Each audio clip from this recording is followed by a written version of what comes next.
¿sí?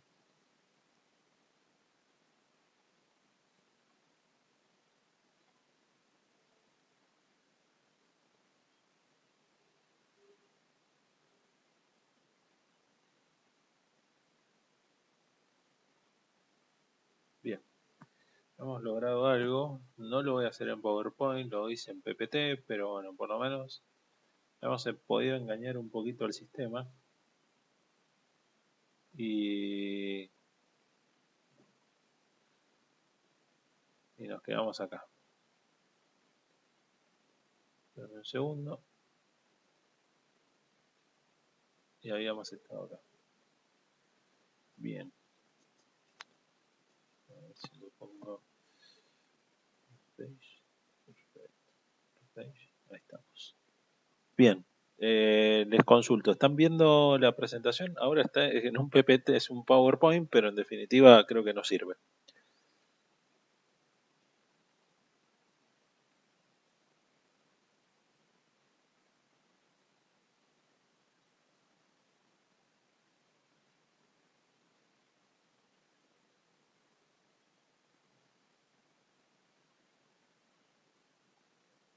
Bien, nos habíamos quedado acá. Dijimos agentes biológicos, 3 agentes o 4 agentes biológicos: bacterias, hongos, parásitos y virus. Con respecto a las bacterias, tenemos eh, algunas bacterias que son particularmente eh, comunes en las enfermedades de transmisión por alimentos, que son Salmonella, Campylobacter y Escherichia coli, que es la enterhemorrágica. Figuran entre los patógenos de transmisión alimentaria más comunes y afectan a millones de personas cada año, a veces con consecuencias graves o mortales. Los síntomas son fiebre, dolores de cabeza, náuseas, vómitos, dolores abdominales y diarrea. La gran mayoría eh, de las bacterias, tanto Salmonella como Escherichia coli enterohemorrágica, producen este tipo de síntomas. Los alimentos asociados a brotes de salmonellosis son por lo general huevos crudos, ¿sí? Carne de ave y productos de origen animal. La salmonela, hasta los años, creo que 95, si no me equivoco, antes los huevos crudos se podían comer sin ningún inconveniente. Esto era porque la salmonela quedaba en la parte exterior del huevo, normalmente en la cáscara, si es lo que se denomina normalmente huevo manchado, huevo sucio, ¿sí? Y no, digamos, no era capaz de pasar la barrera física que era la cáscara propiamente dicha. Esto, con el correr de los años, se empezó a evidenciar que el huevo crudo empezaba a haber salmonela, por lo tanto cambió la manera de procesar el huevo, ¿sí? Por lo tanto, en la industria alimentaria difícilmente se use huevo líquido, digamos, debería normalmente utilizarse o huevo en polvo o huevo líquido pasteurizado, ¿sí? Los casos de infección con Campylobacter de transmisión alimentaria son causados principalmente por la ingestión de leche cruda, carne de ave, ¿sí? El Campylobacter está muy presente en pollo, ¿sí? Poco cocido y obviamente en aguas, digamos, no potabilizadas. Y Escherichia coli, la enteromorrágica, se asocia con el consumo de leche no pasteurizada, carne poco cocida, y ahí, eh, digamos, tenemos casos bastante resonantes de consumo de hamburguesas o de carne poco cocida, ¿sí? Con, eh, con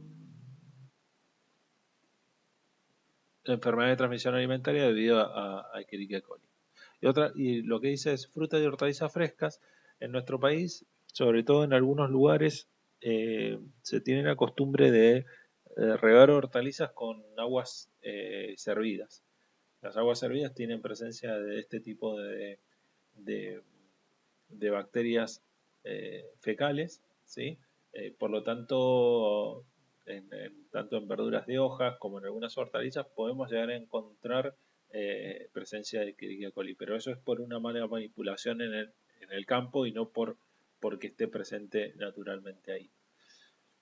El Escherichia coli O157H7 En ocasiones la diarrea hemorrágica deriva del síndrome urémico hemolítico. Esto es porque eh, la, la bacteria se mueve a través del torrente sanguíneo hacia los riñones, ¿sí? Y lo que va a causar es una insuficiencia renal aguda en niños, va a producir morbilidad y mortalidad en adultos, ¿sí? En ancianos la tasa de letalidad del síndrome urémico hemolítico puede elevarse al 50%. El Escherichia coli o H57 ha sido reconocido como la causa de este síndrome de la década de 1980. Los reservorios de este tipo de Escherichia son los rumiantes, en especial ganado bovino, las ovejas, que se infectan sin presentar síntomas y obviamente eliminan el Escherichia coli a través de las heces. Los humanos adquieren esta bacteria por contacto directo con los portadores de animales, sus heces, el suelo, el agua contaminada o a través de la ingestión de carne molida mal cocida, ¿sí? Otros productos derivados animales o vegetales como frutas contaminadas, ¿sí? Y obviamente va a depender, digamos, de la dosis o la cantidad de este tipo de microorganismo para lograr una dosis efectiva. Dice, la infección por listeria es otro tipo de bacterias, provoca abortos espontáneos y muerte neonatal. Si bien la frecuencia de esta enfermedad es relativamente baja, ¿sí? Acá en la Argentina se hace monitoreo de las carnes con listeria, eh, que pueden llegar a ser mortales, sobre todo para los lactantes, los niños y los ancianos, ¿sí? Sitúa a la listeriosis entre las infecciones de transmisión alimentaria más grave. La listeria se encuentra en productos lácteos no pasteurizados, derivados de alimentos preparados y pueden crecer a temperaturas de refrigeración. Ese es el problema de alguna de las listerias. Hace poquito la ANMAT prohibió unos vegetales congelados que venían yo no me quiero equivocar, pero me parece que eran eh, de Europa, que se importaban acá en la Argentina y que encontraron listeria, eh, monocitógenes en esos congelados. Eran, creo que jardineras, si no me equivoco. Y eso es básicamente mala manipulación, ¿sí? O sea, la listeria se contamina por mala manipulación. Acá en la Argentina se hace control de listeria en salchichas, en hamburguesas, ¿sí? No se hace tanto en carnes porque normalmente la carne no se procesa tanto, ¿sí? No es un alimento procesado, pero sí se hace en fiambres, en salchichas y en hamburguesas, ¿sí?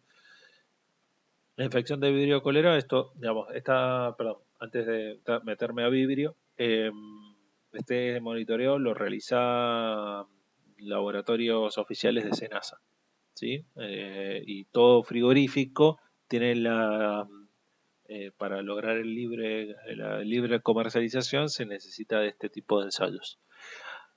Vibrio cólera, que es digamos, el causante del cólera, se transmite por la ingestión de agua o alimentos contaminados. Los síntomas son, entre otros, dolores abdominales, vómitos y diarrea acuosa profusa, que pueden dar lugar a una deshidratación grave y provocar la muerte, principalmente como yo siempre digo, o les digo, en población de riesgo, ¿sí? Los alimentos asociados con brotes de cólera son el arroz, las hortalizas, las gachas de mijo y algún tipo de marisco, ¿sí? Acá en la Argentina, digamos, los grandes brotes de cólera que hubieron principalmente se daban por una no disponibilidad de agua potable, ¿sí? Los brotes que había de cólera tenían que ver fundamentalmente con la no disponibilidad de agua potable. Dentro de otras bacterias, particularmente, está la Clostridium botulinum. Habrán escuchado sobre el botulismo, ¿sí? Y algunas conservas, ¿sí? De hecho, hace poquito detectaron Clostridium botulinum en una pasta de garbanzos, ¿sí? El Clostridium botulinum es una bacteria que se encuentra normalmente en el ambiente y en la tierra. Es prima hermana del Clostridium tetani, ¿sí? Que es el que produce el tétano, ¿sí? Eh, la diferencia del Clostridium botulinum al Clostridium tetani, que el Clostridium tetani produce rigidez muscular, mientras que el Clostridium botulinum trabaja de manera eh, eh, viceversa, o sea, lo que produce es una relajación muscular, ¿sí? O sea, el botulismo lo que se caracteriza, en el caso de los síntomas, es una relajación muscular descendente, ¿sí? Que va desde la cabeza hasta normalmente hasta el tracto respiratorio. Digamos, las muertes por botulismo se producen porque se produce una parálisis del tracto respiratorio, ¿sí? Sobre todo el diafragma, ¿sí? Porque lo que hace es produce disminución del tono muscular. Entonces, digamos, ese es el problema que tiene el Clostridium botulinum. Es una bacteria que prolifera en entornos pobres de oxígeno, por eso las conservas, ¿sí? Es eh, donde lo podemos llegar a encontrar, ¿sí? Y obviamente produce una toxina, que es la toxina botulínica, ¿sí? Que es la misma del Botox, ¿sí? Es exactamente la misma. La toxina botulínica es una de las sustancias más mortales que se conocen, ¿sí? En el botulismo humano pueden hacer referencia al botulismo transmitido por alimento o el botulismo del lactante. El botulismo del lactante tiene que ver fundamentalmente por el consumo de miel en niños, ¿sí?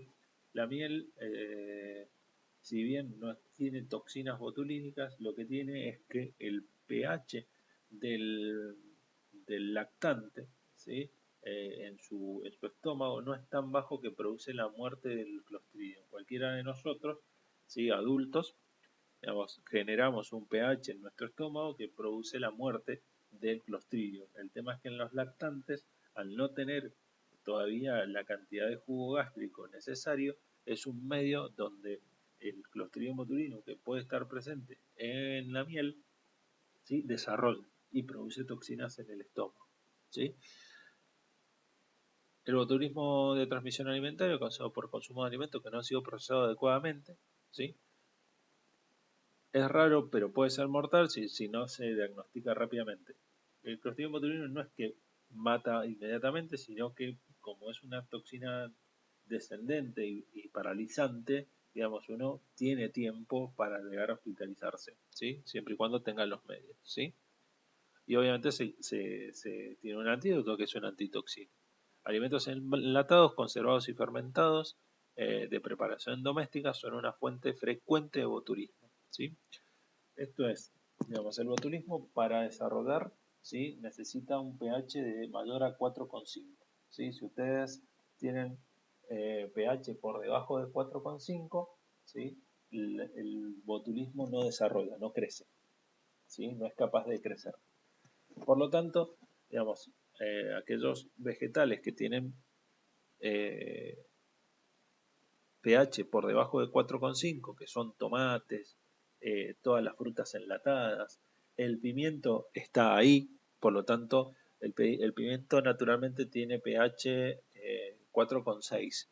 Por lo tanto, cuando ustedes vean pimientos enlatados, normalmente cuando uno hace el proceso del enlatado del tomate, del pimiento, lo que tiene que hacer es acidificar, ¿sí? O sea, se le agrega, se lo acidifica para poder lograr disminuir el pH, ¿sí? Y eso que permite que nosotros pongamos un tratamiento térmico, ¿sí? En la industria alimentaria que sea solamente con un hervido, o sea, con agua a 100 grados, ¿sí? Y uno puede tranquilamente estar seguro por un periodo, digamos, tengan en cuenta que la disminución de los microorganismos sea en tiempo y temperatura, o sea, tengo que llegar a 100 grados, ¿sí? Y en un tiempo determinado para lograr que esa temperatura llegue al interior del producto. Todo producto que está por afuera de eso, ¿sí? Y ahí tenemos todo lo que son verduras de hojas enlatadas, espinacas, remolacha, porotos, garbanzos, carne, todo eso, ¿sí? Va a pasar por un proceso térmico que no es un baño María o un baño a 100 grados, sino que pasa a autoclave, ¿sí? Entonces, ahí en ese caso se está levantando la temperatura a 120 grados, ¿sí? Y tenemos digamos, otro tipo de de tratamiento térmico, ¿sí? Lo que había pasado con estas pasta de garbanzo era que el ciclo de temperatura no se había podido cumplir y el Clostridium apareció, ¿sí? Eso es lo que suele aparecer con los Clostridium, ¿sí? Bien, ¿qué factores eliminan o limitan el desarrollo de microorganismos? Y esto está bueno saberlo porque lo primero que va a necesitar un microorganismo para poder desarrollar son nutrientes. O sea, si el alimento no tiene nutrientes y necesita tres nutrientes, una fuente de carbono y una fuente de nitrógeno para poder desarrollar, ¿sí? Si no, no tiene, o sea, si no tiene nutrientes o no tiene alimentos para poder eh, eh, para poder desarrollar. Otra de los limitantes es la actividad de agua. La actividad de agua es, básicamente, para decirlo rápidamente, es el contenido de agua que tiene disponible un alimento, ¿sí? Por eso los productos secos o deshidratados, ¿sí?, no tienen desarrollo de microorganismos, ¿sí? Y tenemos un método de conservación, ¿sí? Tenemos frutas desecadas, frutas secas, eh, carne seca, ¿sí?, que es el charqui. Entonces, disminuir la actividad de agua o deshidratar un alimento favorece a que no se desarrollen microorganismos. Otra de las maneras no es deshidratar, sino, por ejemplo, lo que pasa en las mermeladas o en los dulces de membrillo. En los dulces de membrillo lo que se sube es la cantidad de azúcar. El azúcar es un sólido soluble, ¿sí? Por lo tanto, lo que estoy haciendo es concentrando en el alimento la cantidad de sólidos.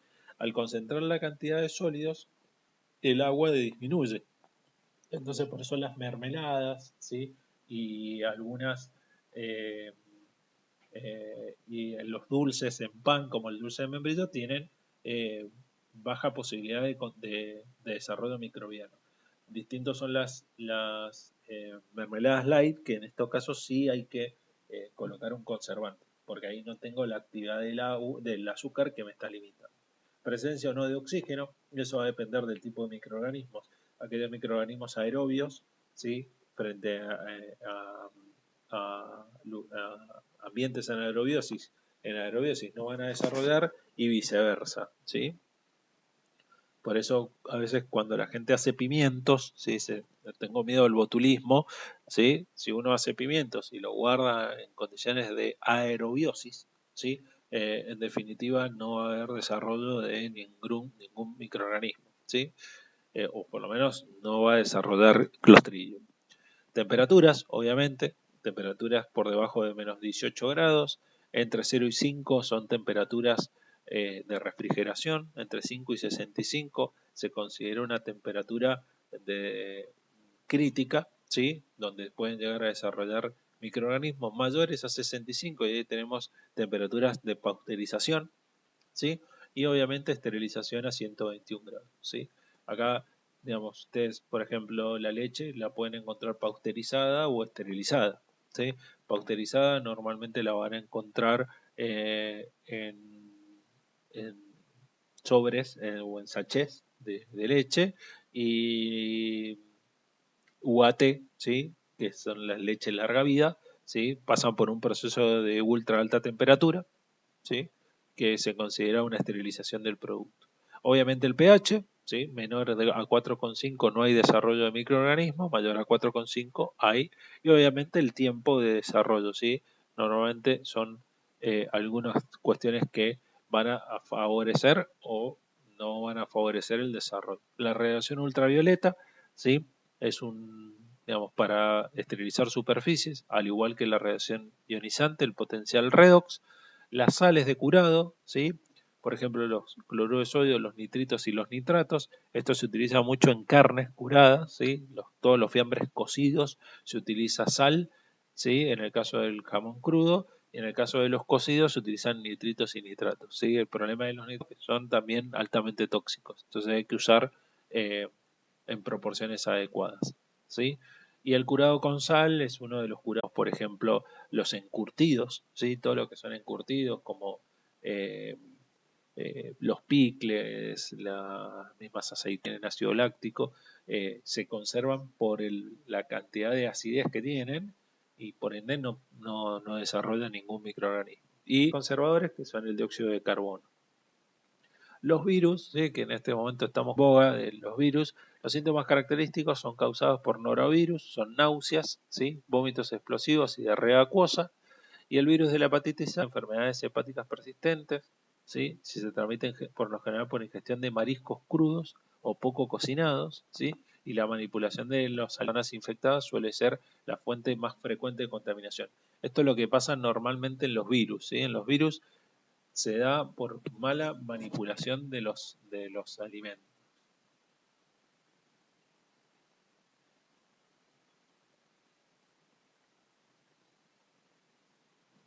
Bien.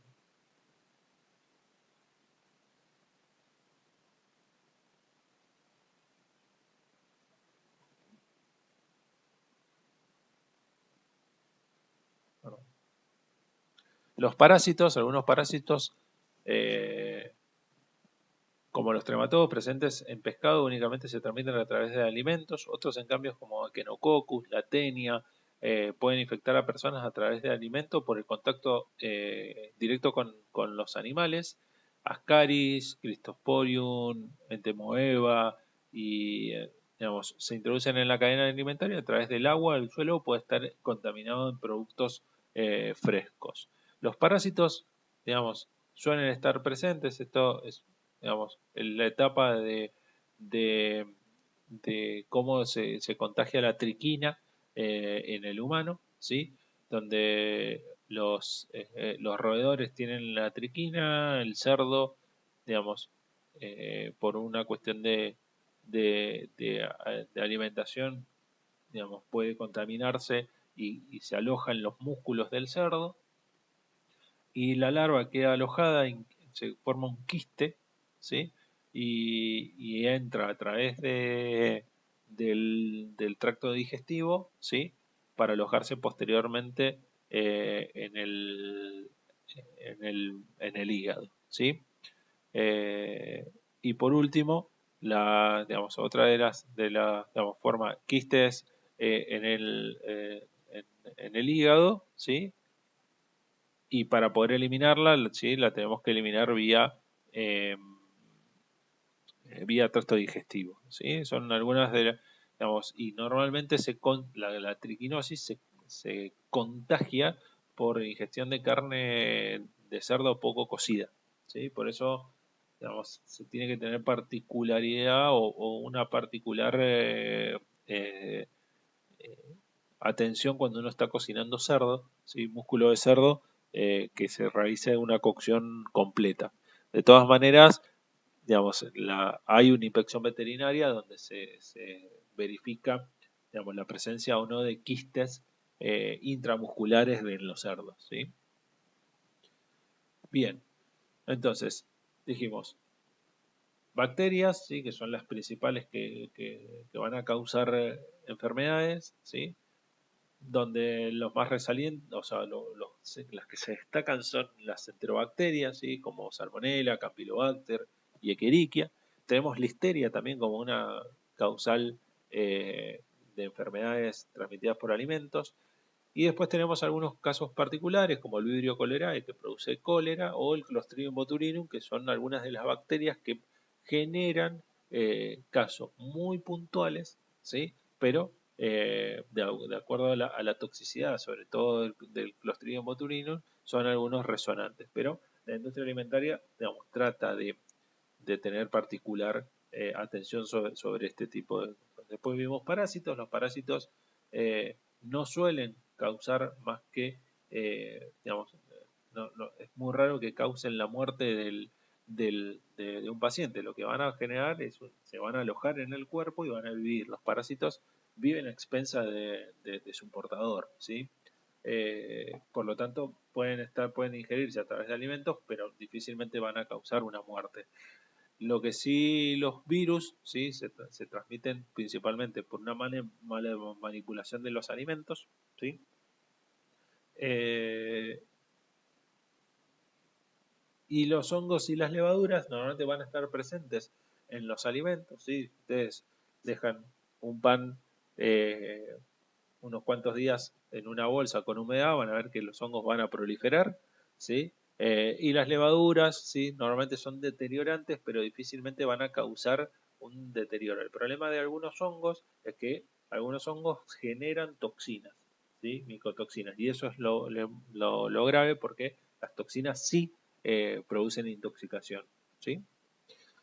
Con respecto a esto, digamos, si lo que es manipulación de alimentos, todo alimento se produce o inicia su, su manufactura a través del campo, ¿sí? Por lo tanto, si nosotros aseguramos buenas prácticas agrícolas, ¿sí?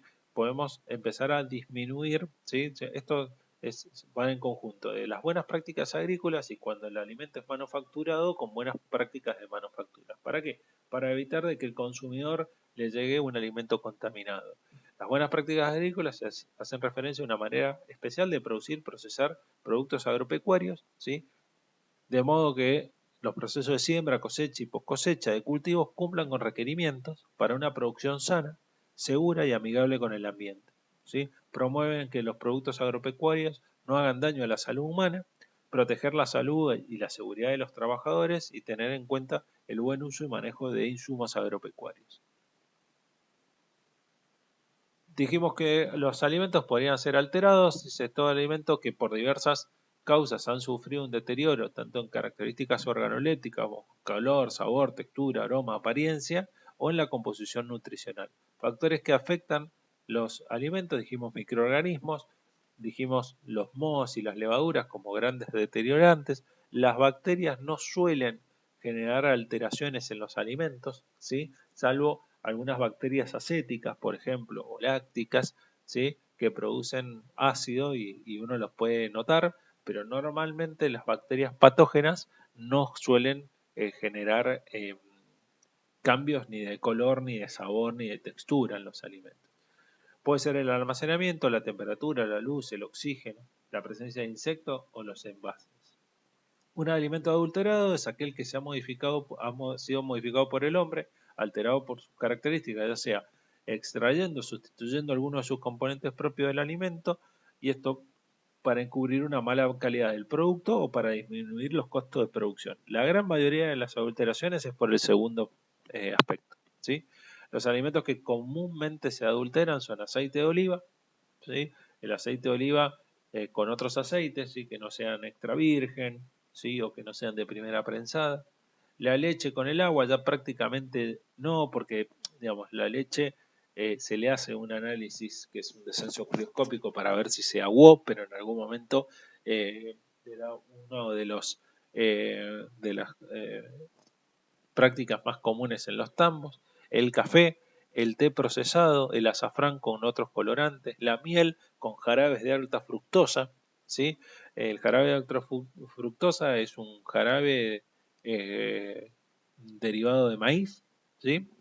Y que se suele adulterar la miel, jugo de frutas con otras frutas, vinos con alcohol y con agua, y algunos condimentos como la pimienta y el pimentón, ¿sí? Suelen ser algunos alimentos que se suelen adulterar.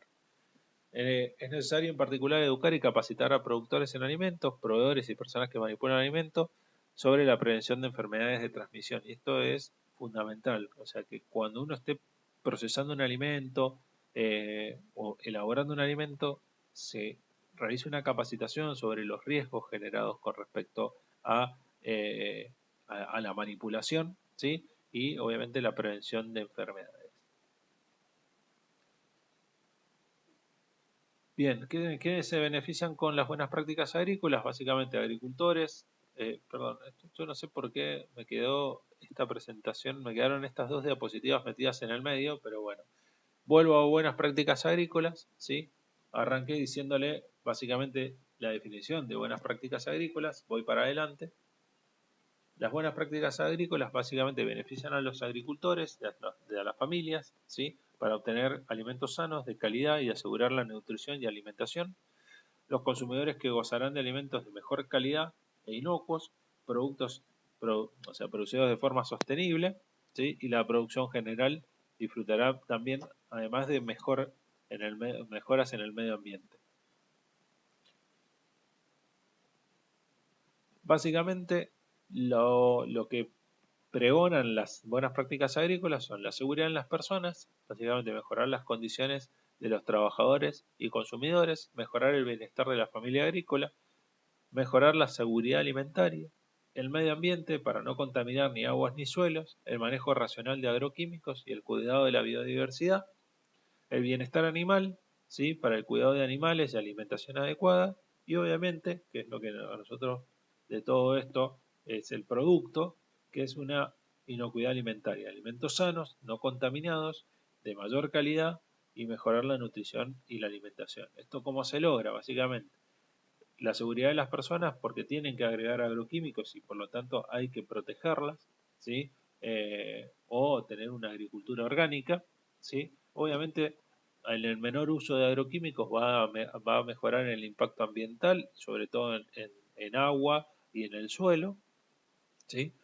El bienestar animal para el cuidado y la alimentación adecuada, esto para la producción de cualquier tipo de ganado, ¿sí? Y que se va a repercutir finalmente en el consumidor, ¿sí? Con una inocuidad alimentaria.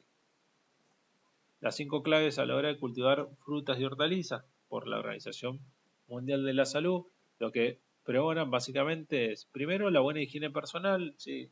Obviamente lavarse las manos, cambiarse la ropa, cubrirse cortes y lesiones, utilizar inodoro o letrina para orinar y defecar. Parece algo obvio, pero en el campo estas cosas, digamos, no son tan obvias, ¿sí? Eh, Proteger los campos de contaminación fecal por animales, o sea, no permita que otros animales deambulen en los campos de cultivo, mantener el ganado digamos, fuera o en cercos, ¿sí? Para evitar contaminación cruzada, ¿sí? Obviamente retirar los desperdicios de campos de cultivos y los aledaños.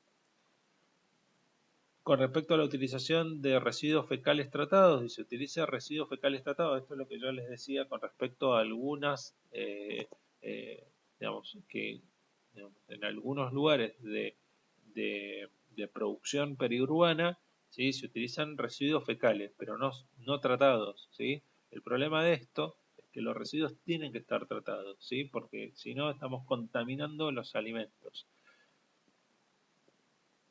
Esparza residuos fecales tratados antes de sembrar, ¿sí?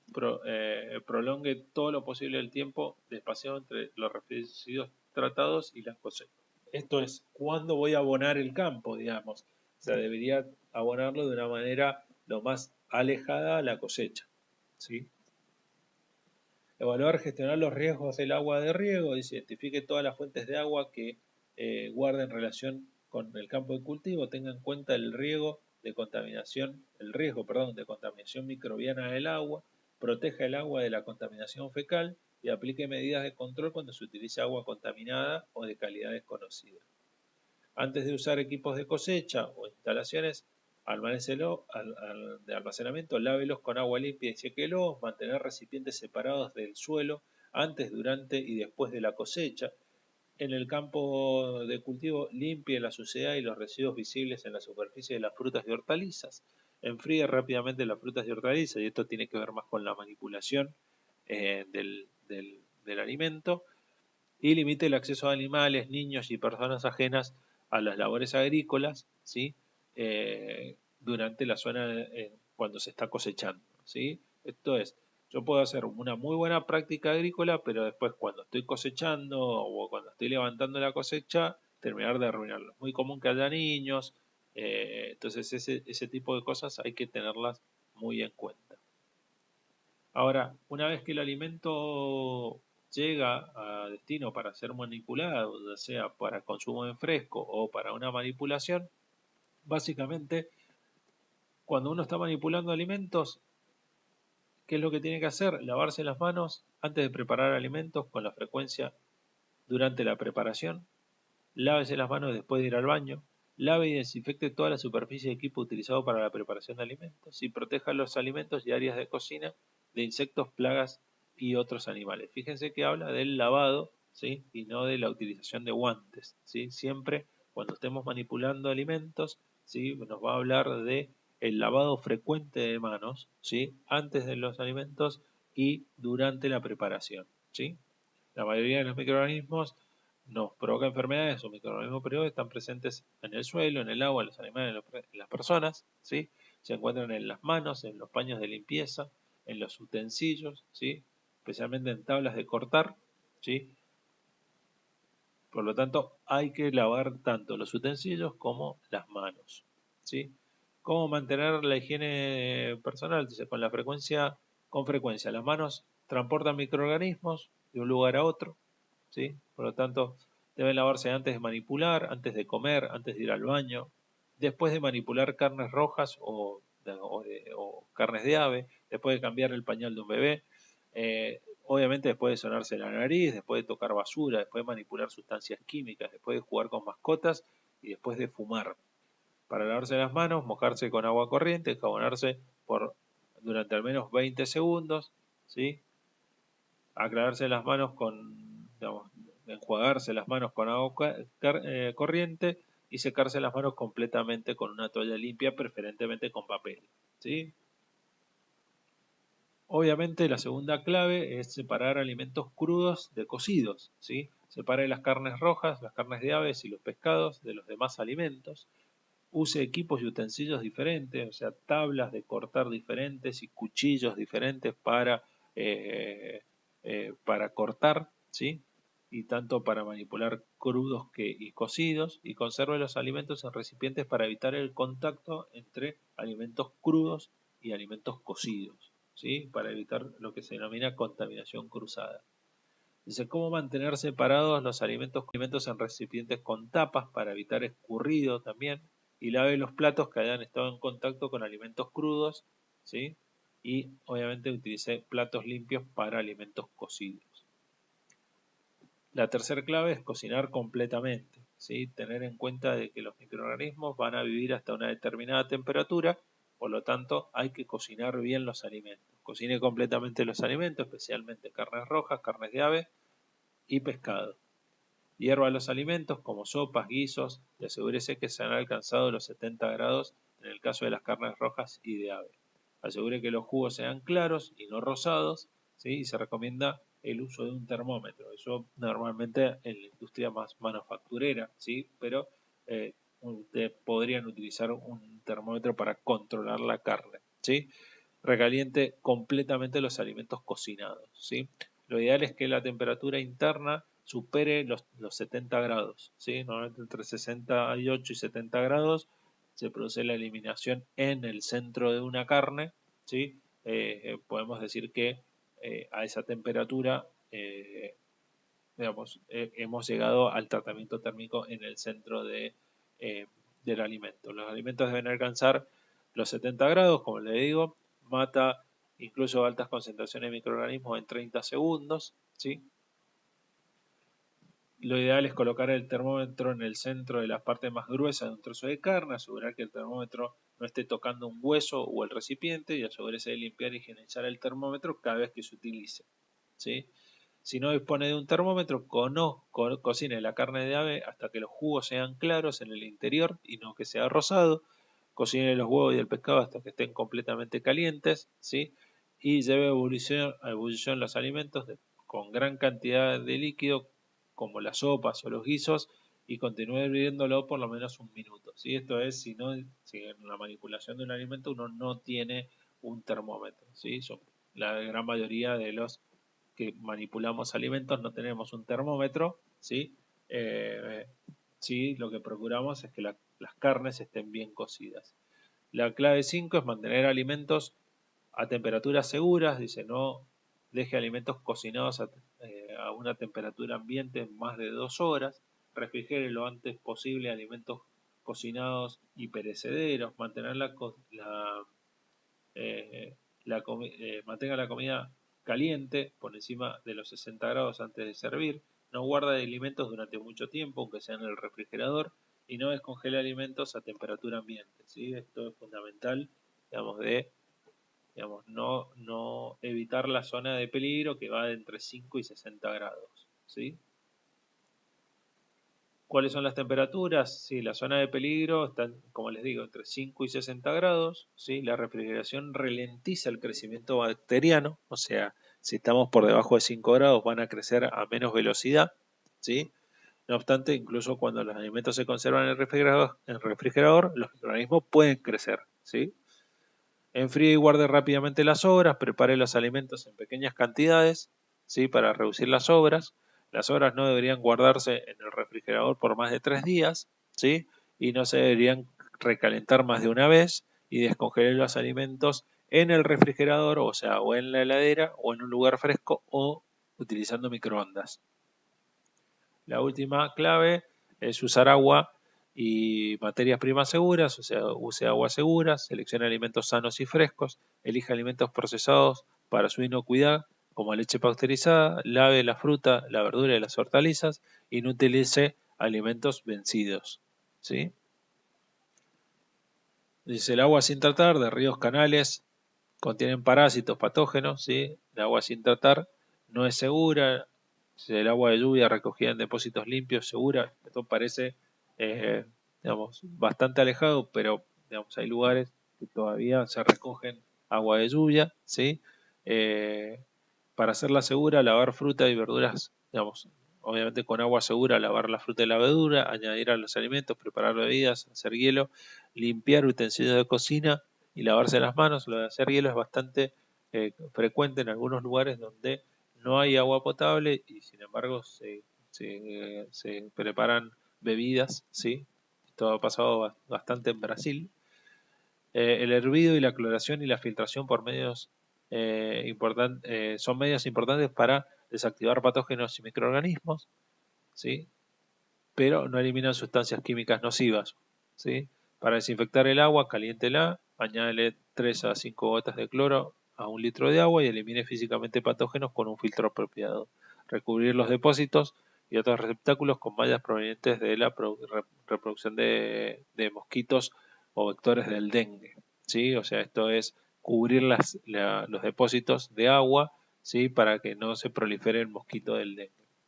Para seleccionar materias primas, alimentos sanos y frescos, evite alimentos estropeados o podridos, elige alimentos procesados por su inocuidad, como la leche pasteurizada o la carne irradiada, lave frutas y verduras con agua potable, especialmente si se van a comer crudas, no utilice alimentos vencidos, tire las latas aplastadas, hinchadas u oxidadas, elija alimentos listos para el consumo, cocinados o perecederos que estén conservados de manera adecuada. Las bacterias pueden crecer en productos enlatados que no estén adecuadamente preparados. Si se ha comprobado que la fruta y la verdura y las hortalizas frescas son una fuente importante de patógenos y contaminantes químicos, por lo tanto es vital que todas las frutas y las verduras sean lavadas, ¿sí? Corte y tire las partes estropeadas o podridas de un alimento, ¿sí? Compruebe la fecha de vencimiento de los alimentos. Y obviamente, si pueden tirar los alimentos vencidos, háganlo. Por último, lo que yo les quería decir es algo con respecto a inspecciones de cocinas, ¿sí? Que es una guía del ANMAT de cómo hacer inspecciones de cocina. Lo primero que deberíamos hacer es una inspección visual y el chequeo de la documentación existente, tanto de materias primas como de procesos, del control de la prevención de contaminación cruzada, la higiene del personal, la capacitación de los manipuladores de alimentos, el lavado de manos, las actitudes del personal y el control del agua. Controles de temperatura, control microbiano y inocuidad de alimentos, ¿sí? Entonces, básicamente la inspección se daría en 3 aspectos. Primero, una inspección visual y la documentación, controles de temperatura y control microbiológico. Con respecto al control visual, verificar que toda la materia prima de cualquier origen sea apta para el consumo humano y que se haya producido por establecimientos debidamente habilitados, ¿sí? Por ejemplo, SENASA, organismos de aplicación provinciales, el gobierno de la Ciudad de Buenos Aires, INALE, que contengan RNE y RNPA, ¿sí? RNE y RNRPA son Registro Nacional de Producto Alimentario y Registro Nacional de Establecimiento.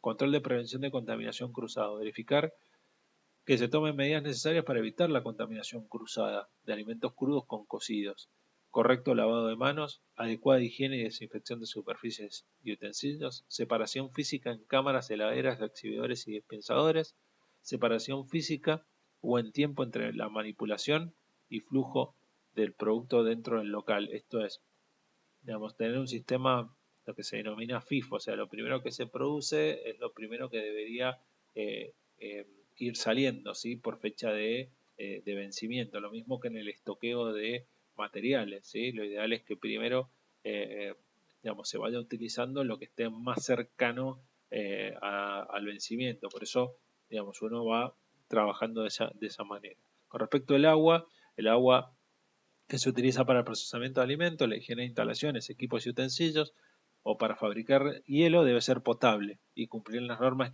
microbiológicas para agua potable establecidas en el Código Alimentario.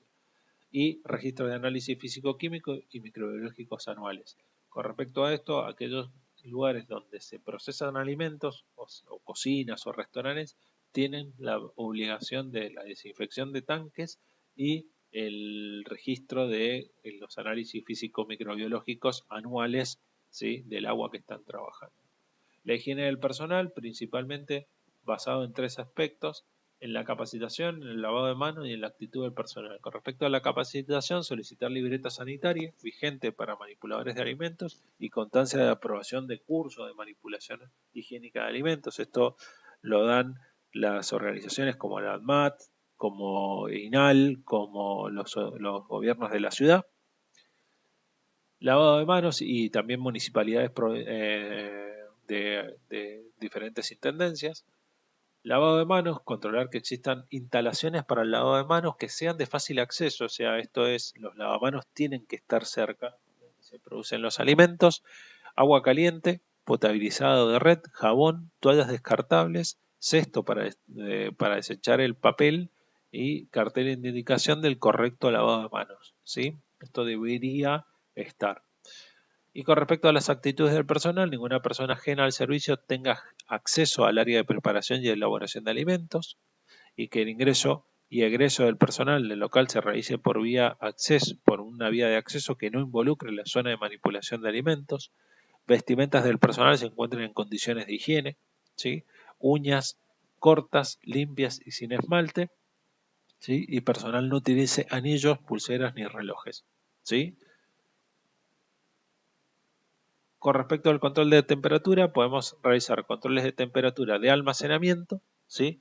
Y temperaturas en controles de temperatura de cocción.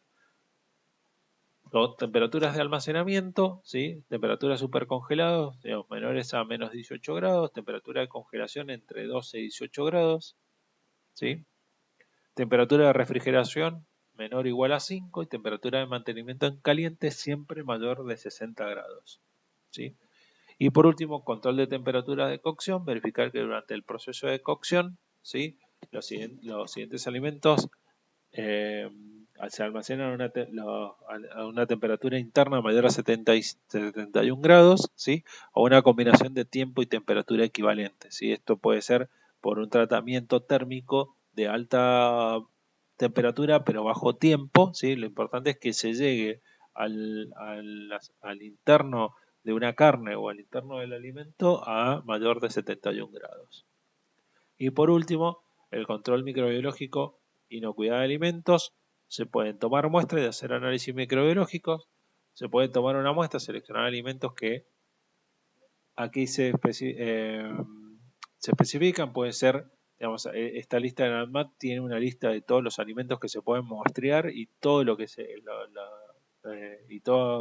y cómo muestrearlos, uno crudo y uno cocido y uno listo para consumir. Y lo que sí se puede hacer es hisopados de superficie, ¿sí? Hisopados de superficie para ver inocuidad en las superficies, ¿sí? ¿Y qué análisis microbiológicos normalmente se solicitan? Se solicita un recuento de bacterias fecales y dentro de las específicas se pide Escherichia coli, Salmonella, Listeria y Campylobacter, ¿sí?, que son las 4 que yo le nombré, que son las de mayor importancia y las que normalmente son de transmisible de alimentos. Bien, para hacer un resumen, o sea, a la hora de las inspecciones de cocina, dijimos inspección visual y chequeo de documentación, tanto en materia prima como en proceso, como la prevención de contaminación cruzada higiene del personal, capacitación del personal con libretas sanitarias y cursos, lavado de manos, ¿sí? Que estén disponibles los lavamanos y obviamente las actitudes del personal, digamos, presencia de cofia, digamos, de que la vestimenta del personal esté, que esté correcta, ¿sí? Sobre todo cuando uno está viendo materias primas, evaluar la caducidad, qué tipo de materia prima se está utilizando, digamos, para poder evidenciar después lo posterior. Lo que uno va haciendo cuando hace una inspección de cocina es ir descartando, ¿sí? Si toda la materia prima está en buenas condiciones, si no hay contaminación cruzada, entonces después vamos a la higiene del personal. Si vemos que la higiene del personal es correcta, vamos a ver la capacitación y el lavado de manos, después las actitudes, después vamos a analizar el agua, ¿sí? Y después lo que podemos llegar a hacer es el control de temperaturas de almacenamiento, porque esto tiene que ver con el proceso o de la cocción. Y por último, para poder hacer, digamos, un diagnóstico de qué es lo que puede haber pasado, realizar toma de muestra y hacer análisis microbiológicos, ¿sí? Bien, con esto terminaríamos lo que es riesgos sanitarios. Eh, cualquier, como digo, duda, consulta con respecto a esto o si quieren profundizar alguna de las temáticas, con gusto me pueden mandar un mail. Yo esta presentación la tengo que editar porque tuvimos casi media hora sin poder conectarnos, así que voy a editar el video para poder subirlos y compartirlos en la plataforma que actualmente está vigente. De hecho, la anterior clase ya se lo subí, así que está disponible la anterior clase. Eh, si no tienen dudas, les agradezco mucho la paciencia. La verdad que estaba complicado hoy el tema de poder transmitirle el PowerPoint. Así que no, por suerte pude encontrar una manera para poder terminar de darles la clase. Les subo el video y cualquier, como les digo, duda o consulta o si quieren ampliar alguna de estas, de esto que vieron, que es bastante resumido, ¿sí? Para dos clases cortitas, eh, me pongo a disposición, eh, me pueden mandar mails o lo que deseen.